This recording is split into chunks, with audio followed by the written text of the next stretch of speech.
On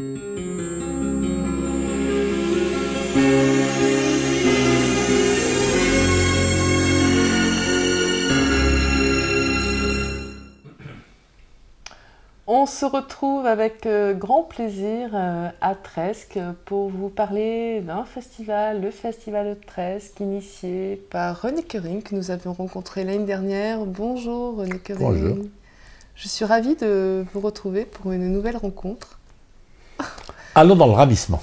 Allons dans le ravissement. Pour cette troisième édition du Festival de Tresques, alors que cette troisième édition apporte-t-elle en termes de nouveautés par rapport aux autres éditions, précédentes éditions? En termes de nouveautés, rien.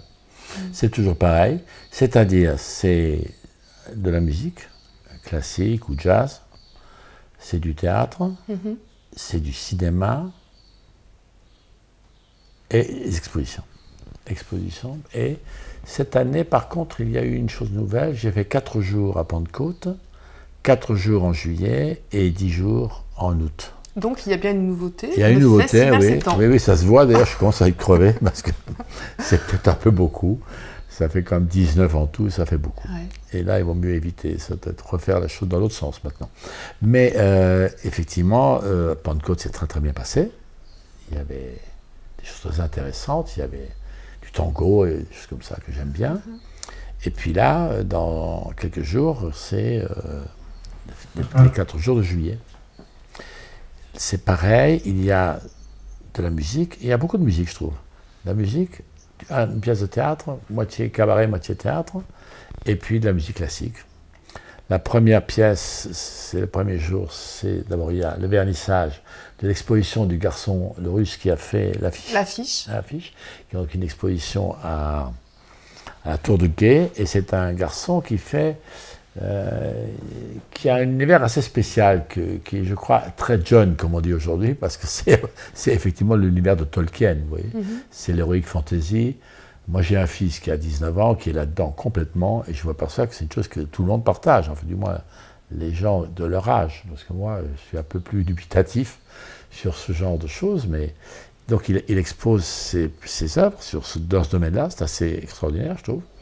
Ensuite, il y a un concert, le premier soir, un concert fait par des amis qui sont tous des grands musiciens de l'orchestre de Montpellier, avec un programme qui a légèrement changé parce qu'il y avait une pièce que j'avais commandée à un compositeur régional de Nîmes, que j'aimais beaucoup, qui était très avant-garde, et qui a écrit une pièce qui s'est avérée un petit peu compliquée. Parce que vous savez, tous les compositeurs, ils pensent qu'ils ont toujours le temps de terminer. Et là, terminer, évidemment... Vous le savez bien, vous. Moi, je suis exactement dans la même situation. À 3 semaines du concert, et les musiciens m'ont dit « Ah non, non, non, c'est tellement difficile, là, franchement, on ne peut pas. Il faut reculer d'1 an, parce que ça, on ne peut pas jouer ça maintenant, comme ça, ou alors ce sera n'importe quoi. » Et donc, j'ai pris, à ce moment-là, j'ai changé, j'ai pris un jeune compositeur à qui, déjà, j'avais demandé... j'avais donné un prix, il y a 2 ans, à Paris pour une pièce d'orchestre. Je trouvais qu'il est très extraordinaire, ce garçon, et qui est compositeur et qui fait actuellement ses études à Lyon. Et très très moderne, très avant-garde aussi. Et il a fait la musique d'un petit film qu'a tourné mon fils avec l'équipe de foot de Tresques, et qui va sortir maintenant, qui est un court-métrage de 30 minutes, qui n'a rien à voir avec le football, hein. C'est uniquement l'équipe de football qui a joué dans ce film. Et ce garçon a fait la musique, qui est étrange. Et j'ai dit, ben, tu sais, on va jouer cette musique qui est pour trio, justement. On va la jouer en concert, sans l'image. Et après, la semaine d'après, les gens pourront voir l'image. Ou du moins le mois d'après, voir l'image avec le film. Et puis ensuite, c'est les 2 grandes œuvres romantiques, Dvorak, Schubert, La jeune fille à la mort, des choses qu'on n'a pas entendues à Tresques, je suppose, depuis... Alors effectivement, dans le programme, il y a beaucoup d'œuvres et beaucoup d'artistes, effectivement, de jeunes artistes aussi à travers ce festival. Est-ce que c'est une volonté de ce concept, justement, de découverte de nouveaux talents? Franchement, je ne peux pas dire que ce soit vraiment ça, parce que même s'ils sont jeunes, ces gens sont tellement réputés déjà dans le monde actuellement. Par exemple, Yuri Favorin qui vient jouer la première le fois. 19. Oui, en France? Non, non, non. Il a joué au festival d'Enterron, la route d'Enterron, il y a 2 ans, il y a 1 an, qui est un garçon qui fait une carrière dans le monde entier, qui joue partout. C'est une découverte pour nous un peu, parce que oui, évidemment, on ne le connaît pas en France, peu, mais à Moscou ou à Tokyo, c'est quelqu'un où il n'y a pas de problème. Et puis les autres, effectivement, il y a beaucoup de... Le Quatuor Varèse, par exemple, aussi, qui est un jeune quatuor, que le Festival de Radio Français de Montpellier me prête, gentiment, ou m'offre, plutôt, puisqu'il me l'offre très gentiment. Et en outre aussi, c'est vrai qu'il y a beaucoup de jeunes, c'est que j'ai peut-être plus confiance dans les jeunes que dans les vieux, vous savez. Non, non. Je sais que... non, mais il faut absolument donner aux jeunes ce genre de possibilités, sinon ils n'y arriveront jamais. Et c'est intéressant, mais c'est vrai que ce sont déjà des gens qui ont atteint un tel niveau, sauf le dernier concert que nous donnons au festival, le 15 août, le garçon a 15 ans. Le garçon a 15 ans, c'est un jeune violoniste, sa maman est indienne, son papa est italien, il habite à Venise. J'ai rarement entendu ça. Vous l'avez découvert comment? C'est une amie, qui est une des grandes violonistes actuellement au monde, m'a dit, j'ai assisté à un jury, j'étais dans un jury où ce type s'est présenté, il a eu le 2e prix et pas le premier, parce que le jury a dit 15 ans, c'est quand même très Il manque jeune. Un peu de maturité, Ben, peut-être. pas du tout, je trouve. Pas du tout. Pour le jury, peut-être. Pour le jury, il a dit, oui, et puis il y avait une combine, certainement, ils ont préféré donner le garçon, le truc à une fille. Ok. Mais ce type, c'est fascinant, quoi. Fascinant. Puis en plus, il est beau comme un dieu, parce que sa maman est indienne, donc il y a un mélange d'un indien et d'un italien, ça donne parfois des résultats stupéfiants. Il est grand, il est vraiment beau, il joue comme... Mais vraiment, j'ai dit, il faut que je l'invite absolument. Je lui ai dit, tu viens, c'est son premier concert public. Il est accompagné par un jeune pianiste aussi, enfin jeune, 30 ans, hein, c'est pas des gamins de 12 ans, mais c'est des gens entre 30 et 35. Pour moi, tout le monde est jeune, vous savez, à mon âge, tout le monde est jeune, rassurez-vous. Et ça, c'est vraiment... une chose que j'aime bien, parce que ces gens-là ont besoin, évidemment, d'exister sur la scène. Et puis, je ne sais pas si aujourd'hui, effectivement, si Fazil Say est encore un jeune pianiste. Pour moi, oui. Parce que quand je l'ai connu, il avait 18 ans à New York, donc c'était un gamin. Mais tout ça, ce sont des grands musiciens, déjà. Et pour le théâtre, c'est pareil, j'aime bien. Il y a ce groupe qui s'appelle... Ce band from New York est absolument hallucinant. Ces 2 jeunes, un pianiste et un comédien, qui pensent qu'ils reviennent de New York et ils ont tout compris, ils ont tout appris, ils ont tout vaincu. Et ils chantent Clo-Clo, ils chantent des choses comme ça. Hein. Un peu Presley, mais plutôt quand même. Avec beaucoup de dérision. Avec une dérision extraordinaire, j'adore. Il y a aussi un petit vieux, tiens, enfin il a plus de 50 ans, qui est très bien, un comédien qui est très bien aussi, en août, que j'aime beaucoup.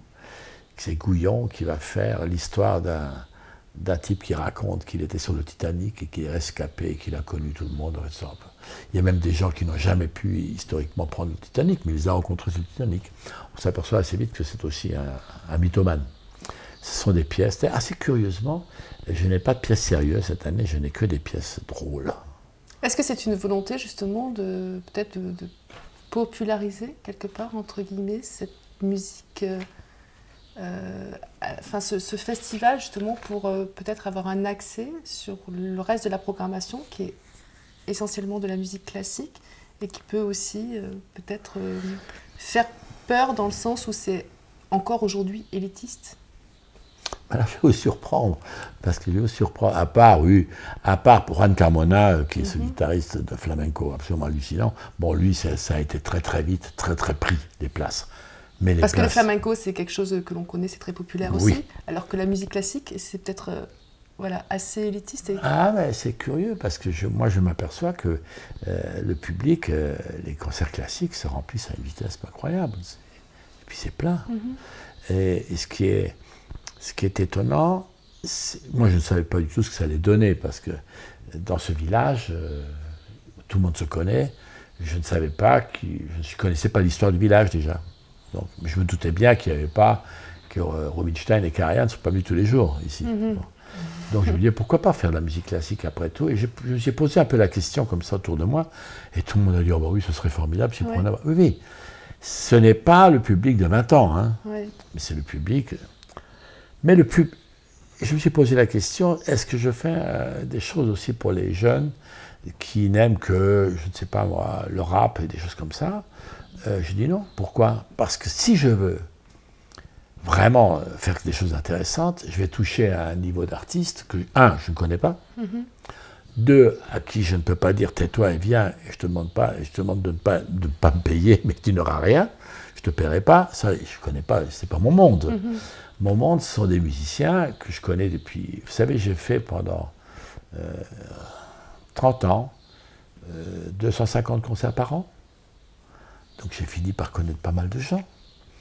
Et pas seulement en France, j'ai fait des concerts un peu partout dans le monde. Donc ce sont des gens à qui je parle et qui me, sans être prétentieux, qui me doivent parfois certaines choses. Peut-être un bout de leur carrière.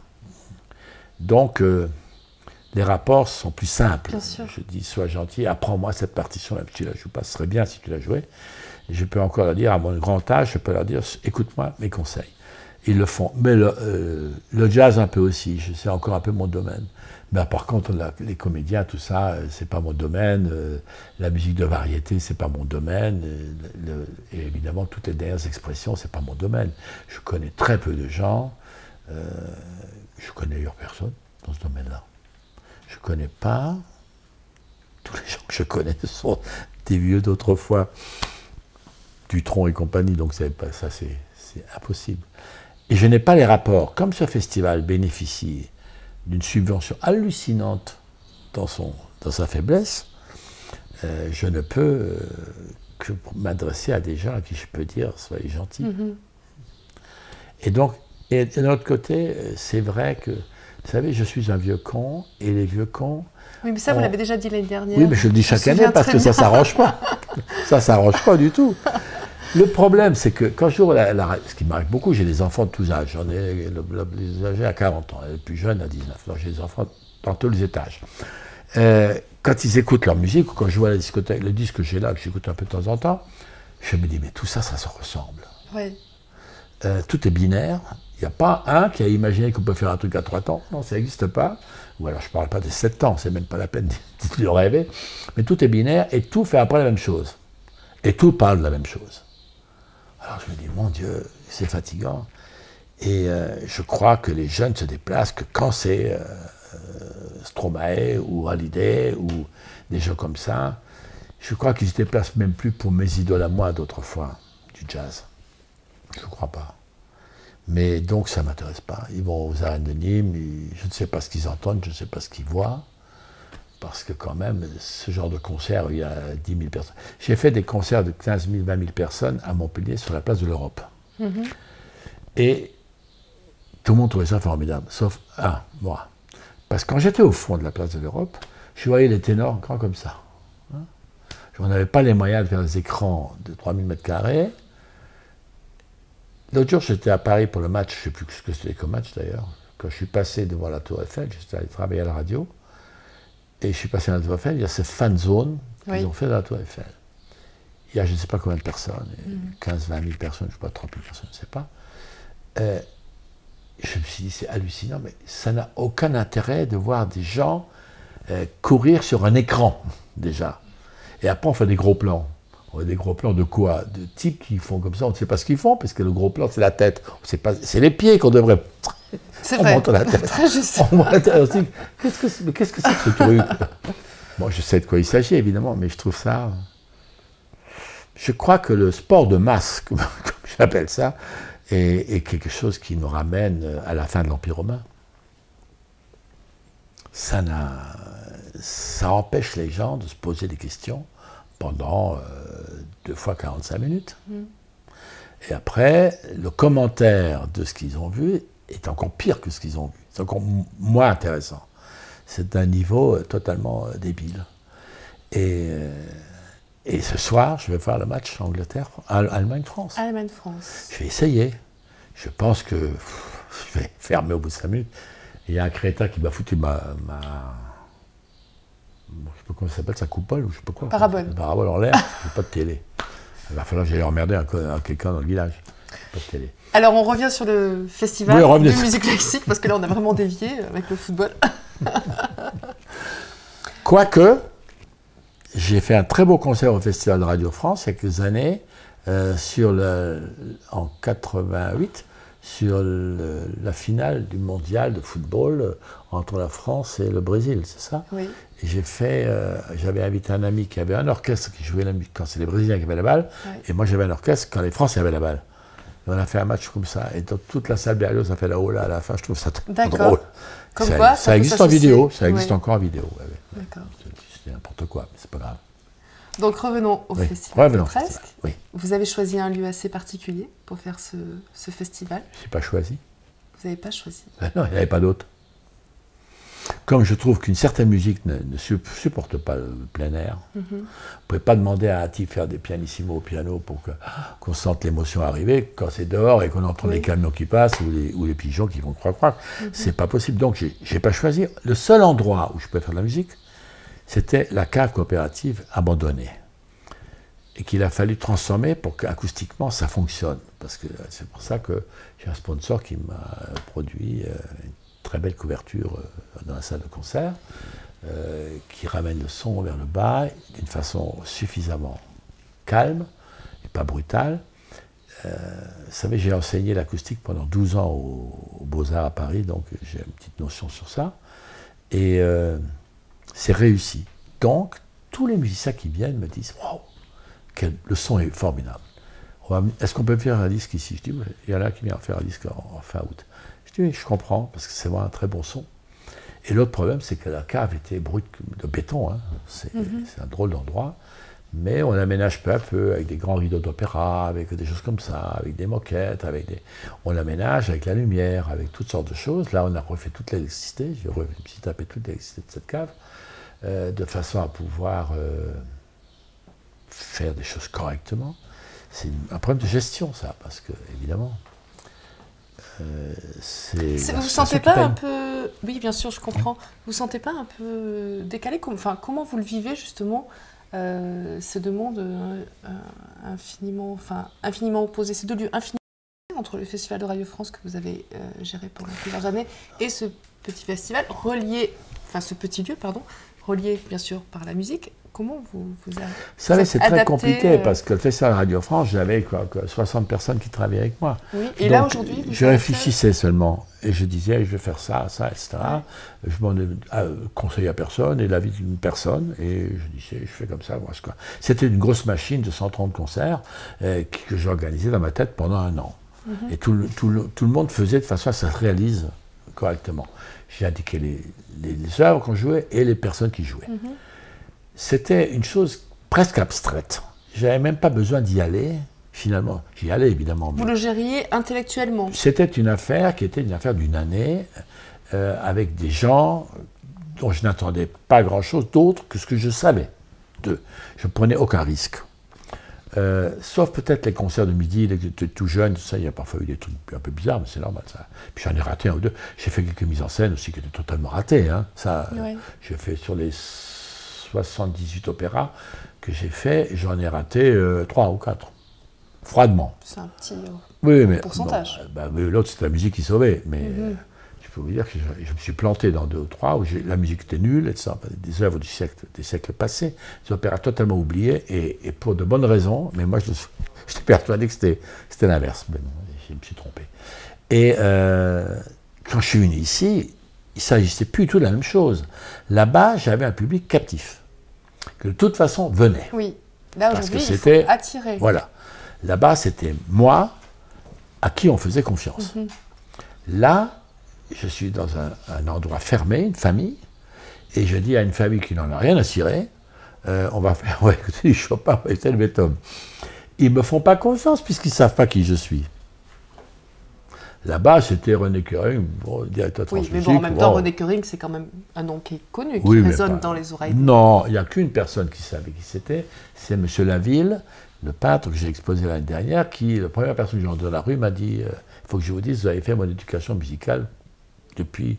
Je dis oui, je sais, je sais. Encore un qui exagère. Bon, mais non, parce que je ne pense pas que le public de France Musique soit à Tresque, je ne crois pas. Ce serait superbe, mais je ne crois pas. Donc, je faisais quelque chose qui était à moi de proposer. et d'essayer. Vous savez, c'est pas prétentieux ce que je dis, mais je préfère tirer les gens vers le haut que descendre chez eux. Donc je préfère proposer même des choses un peu compliquées à des gens. Faire découvrir. On a fait un concert, je vais vous dire, à Pentecôte. J'ai fait un concert de tango avec des gens absolument fabuleux, qui est Mosalini, le petit Terucci, des 2 Argentins et 2 Français. Français, un violoniste de l'Orchestre national de France que je connaissais pas dans cette activité-là, mais que je peux vous dire, m'a séché. Un pianiste français, qui est Romain Deschamps, que je connaissais pour jouer Beethoven et tout ça, évidemment, bon, c'était Romain Desmages, Deschamps, je ne savais pas que je faisais du tango. Il faut dire, là aussi, il m'a séché. Ce concert-là a été plein, les gens ravis, heureux. Le lendemain, Romain Deschamps donne un récital dans lequel, que j'avais dédié à ce peintre de Laudun, pas de Laudun, mais qui habitait Laudun, qui s'appelle Albert André. Il a donné un récital où il a joué Scarbo de Ravel, qui est quand même, pour n'importe quel virtuose mondial, un sacré morceau. Hein. C'est effrayant comme difficulté, cette musique. Il a joué ça, les gens étaient debout. Et alors ça, c'est déjà le premier étonnement. Je dis, merde, les gens, cette musique qui n'est pas... Elle est très lisse. Hein. Alors, quel est ce genre de public? Est-ce que ce sont des gens justement qui connaissent cette musique? C'est des gens que je rencontre tous les jours. Donc, qui ne sont pas forcément éduqués tout. C'est la boulangère, c'est le monsieur d'à côté, le monsieur d'en face, qui habite là. C'est les gens du village, qui ne sont pas éduqués du tout dans ce domaine-là. Mais qui sont venus, qui ont dit ça, bon, on va voir, parce que l'année d'avant, ils ont vu qu'il y avait des choses bien, donc ils reviennent. Et Romain Deschamps leur donne en bis, parce qu'ils ont applaudi comme des malades, donc il a été obligé de faire un bis. Il a joué en bis. Alors là, quand j'ai vu ce qu'il allait jouer, je dis, il ne joue pas ça quand même. Une pièce d'un copain à moi qui s'appelle Alexandrewski, Frédéric Rewski, qui est un pianiste d'avant-garde, compositeur polonais-américain, qui a écrit une musique pour piano, mais qui est d'une chose, c'est pas du Boulez, mais tout comme. Je dis, les gars, j'ai vu la première mesure, je suis reconnu, je dis, oh putain, les gens vont sortir, quoi. Ils vont rire. Pas du tout. Pas du tout. Si on avait écouté le public, il aurait joué encore un autre truc comme ça. Ça m'a sidéré. Alors, qu'est-ce que vous avez ressenti? Moi, j'étais heureux, mais ça, c'est... J'étais heureux que ça fonctionne, que ce type... que c'est quand même pas simple, hein. Est-ce que vous avez l'impression d'avoir peut-être... J'étais assez fier. Oui, acquis. J'étais assez fier d'avoir pu le faire. Bon, à Montpellier, au Quorum, j'ai fait pire, hein. C'est normal. Et puis si les gens n'aimaient pas, je les envoyais péter, c'est tout. Mais au Quorum, je remplissais le Quorum avec de la musique d'avant-garde. D'abord, je la faisais gratuite, déjà à l'époque. Et c'était presque une obligation pour les gens un peu bobos des villes. Mais là, c'est un public qui marche que sur ce qu'il ressent. Il n'a pas de compte à rendre. S'il n'aime pas, il n'aime pas. Et puis si ça le fait, il ne vient pas. Et j'ai vu que les gens venaient. C'est ça. Quoique, il y a un petit bémol.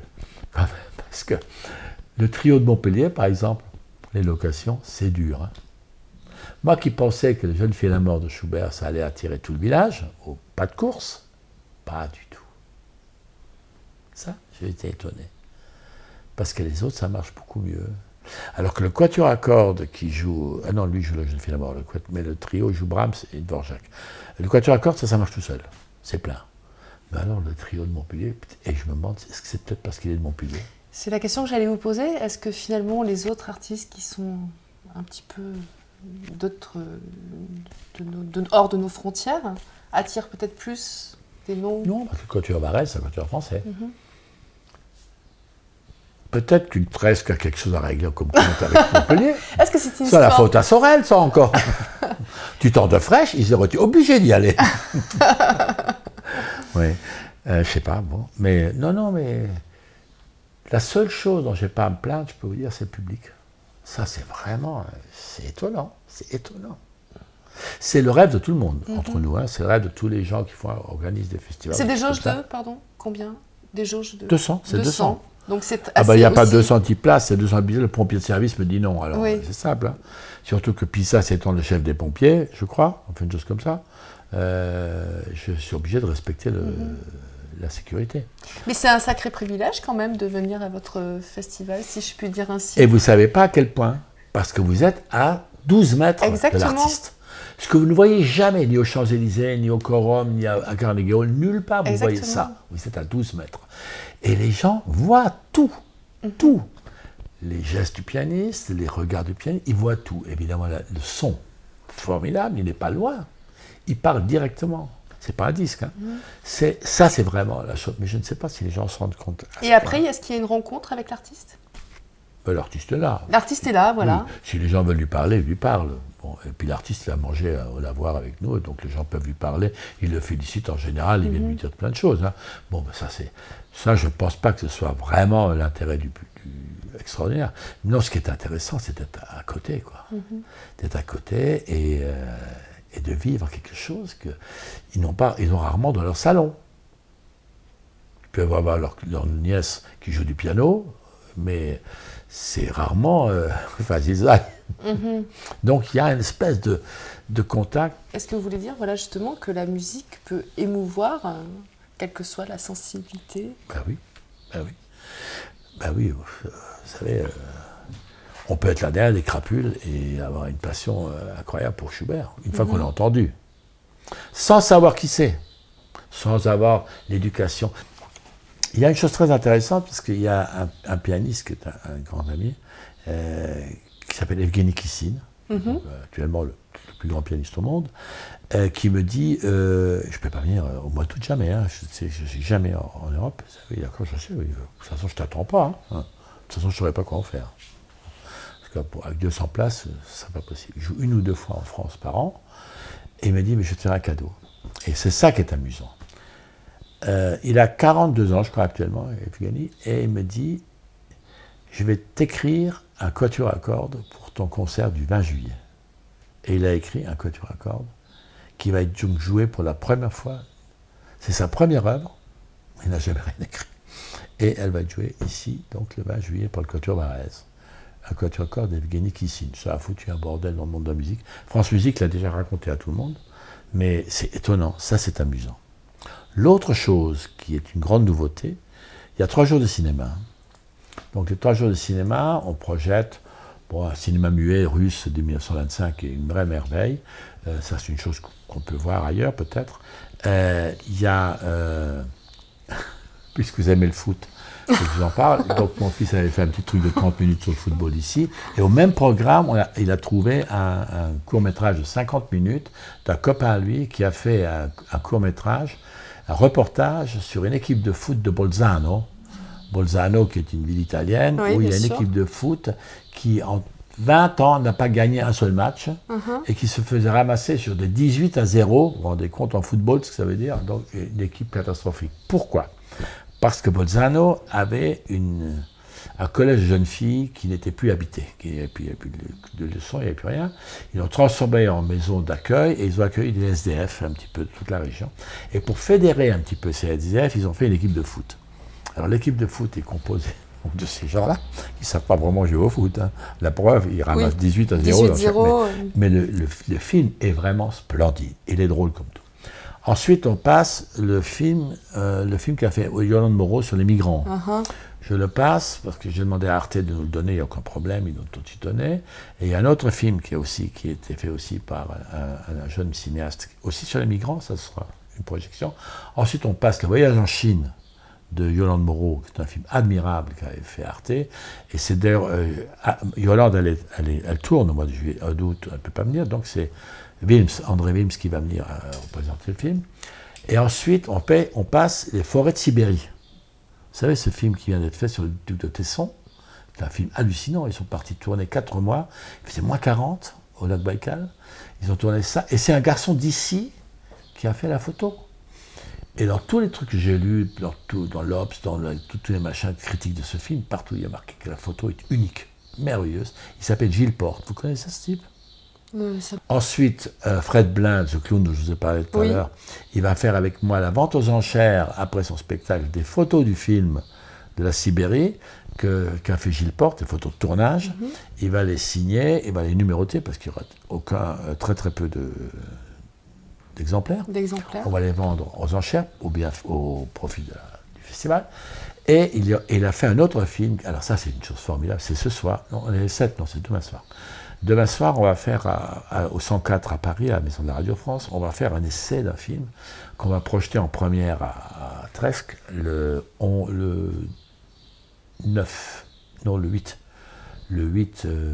août, qui est un film sur la chose suivante. Un film interactif. Il a fait un film de 30 minutes qui raconte le président de la République française veut avoir les Jeux Olympiques en 2020. Le seul pays qui reste en liste, c'est l'Inde. Alors, on voit le film où la France finit par obtenir les Jeux Olympiques. Ensuite, on repasse ce film et le public a un petit machin pour voter. Donc, 21 fois, on a filmé 21 fois 30 minutes qui donnent chaque fois un chemin différent où la France n'a pas, où la France est obligée de soudoyer le type en face, le Premier ministre, pour obtenir le truc, que la fille du président fait en sorte que, etc. Il y a 21 autres solutions, autres chemins pour obtenir, il y a 4 fins différentes pour obtenir ça. Et c'est le public, pendant qu'il regarde, qui va dire, là, la fille, elle a raison, elle va Dans quel but ça acheter. a été fait, cela? C'est une nouvelle idée de faire du cinéma qui soit interactif. C'est-à-dire que moi, j'avais fait, il y a 30 ans, à peu près, 35 ans, j'avais fait avec un ami à moi, Pousseur, j'avais fait un opéra dont on avait confié à Michel Butor, l'écrivain français, l'histoire, le livret. Le livret, c'est Faust, le Faust de l'histoire de Goethe. Et Faust, à un moment donné, l'opéra s'arrêtait. Faust avait la possibilité, soit il allait au bordel, soit il allait à l'église. Donc le public avait, nous à l'époque, on n'avait pas des trucs comme ça, moi électronique, on avait des petits cartons rouges, un carton blanc, on levait et on comptait. C'est le bordel. Donc, hop là, on changeait la mise en scène. Tout changeait. C'est un boulot de dingue, la mise en scène, ce machin, parce qu'il fallait qu'on arrive chaque fois à retrouver les pneumatiques. Et ça se terminait par Marguerite meurt ou Marguerite meurt pas, Faust est tué, etc. C'est la même chose avec ce film. Seulement, évidemment, avec un film, ça devient encore plus compliqué, parce que c'est des choses filmées. Et il faut que ce soit à la seconde. Alors, le plan, c'est comme un tableau de bord de Boeing, hein, parce que c'est toutes les possibilités qui entraînent, c'est extraordinaire. Et ils ont fait ça, et le garçon qui a produit ça, avec Arte, évidemment, et France 2, le garçon qui a produit ça, ça devient un coin bizarre ici, hein, à Tresques. Ce garçon, il s'appelle Pouillou, Jérémy Pouillou, avait fait le film sur Georges Frêche qui s'appelait Le Président. Il avait fait ce film-là. Et il a déménagé à Saint-Victor-la-Coste. Il habite maintenant. Juste à côté. À côté.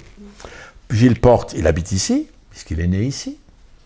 On commence à avoir, bientôt il va falloir qu'on fasse. Qu'y a-t-il dans ce coin-là, redécrit? C'est l'eau de Tresques, c'est les fontaines. L'eau ou le vin? Non. Gilles Porte ne boit pas, moi je ne bois pas, donc non, c'est pas le vin, c'est pas le vin. Et c'est pas Pissas non plus, faut pas exagérer. Hein. Et donc ça, c'est deux nouveautés qui sont assez étonnantes. Ensuite, il y a un garçon qui expose. Une exposition de ce garçon qui s'appelle Thomas Verny. Thomas Verny, c'est un élève de, je ne sais pas si vous connaissez, Biolès. Vincent Biolès, le peintre qui est exposé, il est dans les fonds d'exposé au musée Fabre, à Montpellier. Très grand peintre français, qui vit toujours d'ailleurs, et que j'ai croisé l'autre jour dans la rue, et qui m'a dit, qu'est-ce que tu fais? Je dis, je fais le quatuor de Kissine en création à Tresques, qui m'a dit, tu sais que mon grand-père a écrit un quatuor à cordes? Je dis, c'est pas vrai. Il a dit, oui, et il dit, on l'a joué l'autre jour à la maison, parce qu'ils sont tous un peu musiciens. Il m'a dit, il faut que tu m'amènes ça, parce que je vais écouter ça, un jour on pourrait faire ça. On exposerait Vincent Biolès ici à Tresques, et on jouerait le quatuor de son grand-père. Le gars que j'ai exposé La Ville, l'année dernière, vous savez combien il a vendu de toiles? Sur les 28 qu'il a exposées, il en a vendu 22. J'ai vu Soulage l'autre jour, je lui ai dit, tu sais que La Ville, ton copain La Ville, il a vendu, hein. Il n'a jamais vendu autant, il a fait, je ne sais pas combien, 10 000 euros, je crois, une chose comme ça. C'est bien, hein. Ça marche, et les gens d'ici ont acheté, aussi d'autres gens aussi, hein. Mais les gens aussi ont acheté ici. Et qu'est-ce qu'il y a encore au festival qui va bien? Votre conférence? Ah oui, je fais Beethoven. Je fais Beethoven avec Plus d'un machin, oui, parce qu'après le triomphe qu'il a fait l'année dernière avec son Sacre du printemps de Stravinsky, je lui ai dit, on va faire un truc sur Beethoven. Et je vais parler de Beethoven que les gens ne connaissent pas. Oui. Maintenant, je vais dire ça parce que c'est évidemment la vérité est que j'ai signé un contrat il y a 3 ans avec Actes Sud et que j'ai toujours pas écrit une ligne sur ce même thème. Et que Capitani et Nicelle vont venir, là, ils m'ont dit, on vient pour enregistrer ce que tu dis, c'est vraiment le début du bouquin. C'est Beethoven, les œuvres, tout ça, tout le monde a écrit, ça va, il y a tellement de livres qui ont été écrits sur lui. Il y a une chose, il y a 2 aspects de Beethoven qui m'intéressent, c'est pourquoi on a déformé l'histoire de Beethoven au moment où l'Autriche avait eu, en 1845, après les événements de 1948, en Autriche, à Vienne, on avait besoin de créer quelque chose qui fédère, parce que l'empereur était à la porte, là, il était à la rue, le mec. Hein. Et il fallait fédérer l'Autriche, qui est un petit pays avec une énorme capitale. Du temps de Beethoven, Vienne faisait 200 000 habitants, c'est-à-dire à peu près Montpellier. À la fin du Xe siècle, Vienne faisait 2,5 millions d'habitants. Donc vous imaginez la transhumance de cette ville. Et quand il y a eu ces problèmes de 1848, la révolution à Vienne, on a été obligé de trouver un héros. Absolument, il fallait une unité, que les Viennois, les Autrichiens se retrouvent autour de quelqu'un. Et ils ont imaginé Beethoven, qu'on a déterré de là où il était, pour le trimballer dans un cimetière qui est au centre de la ville de Vienne, qui s'appelle Zentralhof. On a fait un grand... À Vienne, ils adorent une chose, ils adorent les enterrements. Les grands enterrements où tout le monde est au bord de la rue, voit passer le catafalque et tout ça. Et on a emmené Beethoven là-bas. Seulement, il n'y avait pas de biographe de Beethoven encore. Et on a confié la biographie à un type qu'il avait très bien connu, qui était une espèce de factotum, Schindler, qui était un sale con, qui Beethoven avait laissé à sa mort, il y avait 430 cahiers de conversation. Vous savez, comme il était sourdingue, il écrivait, les gens écrivaient, puisqu'ils ne pouvaient pas l'entendre, la réponse. On ne connaît pas les questions, mais on connaît les réponses. Et là-dedans, il y a eu des choses comme ça, et ce Schindler a détruit 230, brûlé 230 cahiers, parce qu'il disait qu'il y avait des choses politiques qui n'étaient pas possibles, il y avait des choses comme ça. En réalité, c'était pour faire le malin, et il a transformé des trucs. On le sait. Il a créé la légende Beethoven, le mythe Beethoven, qui était fait d'un garçon difficile, c'est un monsieur difficile, qui avait des traits de caractère assez insupportables à l'époque. Hein. D'abord, une chose bizarre, il ne parlait pas vraiment allemand, il parlait le patois de Cologne, il était révolutionnaire, révolutionnaire français, il adorait ça, il était persuadé, il a dit des choses. Un jour, à table, dans un bistrot, parce qu'il est dans les bistrots, il a dit à quelqu'un, oui, mais après tout, Jésus, ce n'était qu'un petit juif. Et il y avait un espion de l'empereur qui était à la table à côté de l'autre. Il a dit, parle-moi fort. Ou alors dis-le en français, au moins, ces choses-là, parce qu'ils ne comprennent pas. Mais il avait des opinions qui étaient vraiment... qui lançait comme ça. Oui, et puis peu importe. Il n'avait rien à foutre de tout le monde. C'était un type assez odieux, souvent, mais il avait ce caractère très trempé. Et ça, ce n'était pas l'idéal pour faire un héros. Donc il fallait faire un petit héros, qui soit un peu à la mode, qui soit dans le coup de ce que l'empereur voulait, la politique voulait, la morale voulait, tout ça. Parce que moralement aussi, Beethoven avait des... Et tout ça, plus son entourage, parce que quand on lit les biographies de Beethoven, j'ai remarqué qu'on parle de plein de gens, on ne sait pas qui c'est ces gens. Exactement, sa vie, on ne la connaît pas. Alors par contre, une question qui me vient, parce que vous disiez qu'il était sourdingue, comment il faisait alors pour composer ? Vous savez, ça c'est la même question. Comment vous pouvez l'expliquer, ça ? Comment les gens me disent à moi, comment vous composez sans piano ? Moi, je n'ai pas besoin de piano pour composer, je l'entends dans ma tête, je n'ai pas besoin de... D'accord. Les musiciens n'ont pas besoin, en principe. Il y en a qui composent au piano. Stravinsky composait au piano. Mais moi, je n'ai pas besoin de piano, heureusement, parce que avec tout ce que je me suis baladé dans ma vie, je n'aurais jamais écrit une note. Parce que à l'hôtel, le soir, vous écrivez sur le papier à musique, vous entendez. Beethoven n'a pas besoin de piano. Hein. On a fait... Je vais peut-être passer à la conférence que je fais, je vais peut-être passer un petit extrait de ça. Des grands scientifiques allemands, américains, ont fait une tentative de montrer ce que Beethoven pouvait entendre. Parce qu'on connaît quand même assez bien la maladie de Beethoven, on sait très bien comment elle aurait été détruite et tout. On essaie de reconstituer ce que Beethoven pouvait entendre. Évidemment, c'est impressionnant, hein, parce que la fin où ils disent voilà ce que Beethoven a entendu quand il dirigeait la 9e. Rien. Ouais. Rien. Il a entendu que dalle. Et la fille, la mezzo-soprano qui chantait dans la 9e, Elle était obligée d'aller vers lui et de le retourner vers le bugle. Elle n'entendait pas que les gens applaudissaient. Il n'entendait pas, donc elle était obligée de... Il a vu que les gens étaient criés, applaudissaient. Mais autrement, il entendait, quand on voit ce qu'ils ont dit, merde, il n'entendait pas grand-chose. Et cette expérience a été faite de partir de 25 ans jusqu'à sa mort. Il avait 25 ans. Et on voit que ça progresse. Et on comprend pourquoi elle a assez mauvais caractère, parce que dans les conversations, c'était pareil. Oui, il n'entendait pas. Il n'entendait pas ce que les gens disaient. Et dès qu'il voyait des gens sourire, il pensait qu'ils se foutaient de lui. Donc c'était un type... et tout ça... Tout ce qu'on ne raconte pas, ça on le raconte, mais d'autres choses on ne raconte pas. Par exemple, moi j'étais surpris de découvrir que son frère, avec qui il s'engueulait du matin au soir, son frère était compositeur. Personne n'en parle. Personne. Dans aucun bouquin, il y a marqué que, bon, mauvais compositeur évidemment, mais personne ne parle de ces trucs-là. Comme la petite amie de Goethe, j'ai appris aussi, quand j'ai recherché tous ces, je sais pas, ces 10 ans que j'ai passé là-dessus, j'ai découvert des partitions qu'avait écrit la petite amie de Goethe. Je ne savais pas qu'elle avait écrit de la musique. Et c'est intéressant de voir, parce qu'elle parle ensuite de la musique de Beethoven. Donc, comme elle écrivait elle-même de la musique, c'est intéressant de voir comment elle ressentait Elle pouvait la comprendre. Ben oui, parce que l'ami de Goethe, son meilleur ami, était compositeur, Zelter, et il ne dit pas beaucoup de bien de Beethoven. Mais quand on voit la musique de Zelter, on comprend. Non, le mec, il avait 40 ans de retard. C'était pas terrible, quoi. Bon, je comprends qu'il trouvait ça pas bien. Puis, c'est ça, un peu la conférence, ça va tourner un peu autour de ça. Et je vais prendre 2 grandes œuvres de Beethoven, la Waldstein, je crois, oui, et les Adieux, on parlait de ça. Et puis, oui, on va... Voilà, et le festival, qu'est-ce qu'il y a d'autre encore? Il y a d'autres choses, non, au programme? Alors, qu'est-ce qu'il y a? Il y a... donc, bon, il y a Sylvain Luc, qui vient avec sa femme, à 2 guitares. Elle est guitariste classique très connue, et lui, guitariste de jazz, évidemment, que tout le monde connaît, et ils vont faire tous les deux ce qu'on aujourd'hui, ce que les petites jeunes appellent des battles. Ah, des battles, d'accord. Voilà. Ça va être une battle. Et ensuite, il y a Juan Carmona qui vient avec son quartet de Madrid. Puis alors, il y a un pianiste russe, Korobeinikov. À la fin, ça va être chaud. Hein. Korobeinikov est un type qui a été, à 17 ans, qui a obtenu à Moscou ses diplômes d'avocat. 17 ans. Mais en même temps, les gens lui disaient, mais pourquoi tu joues pas? Tu deviens pianiste concertiste, la façon dont tu joues. Tu vas être connu en 5 ans, dans le monde entier. Et effectivement, il est connu depuis 3 ans dans le monde entier. Pianiste fabuleux, fabuleux. Il vient jouer.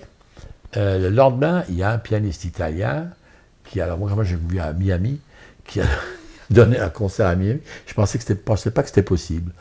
Jeune, il a 30 ans.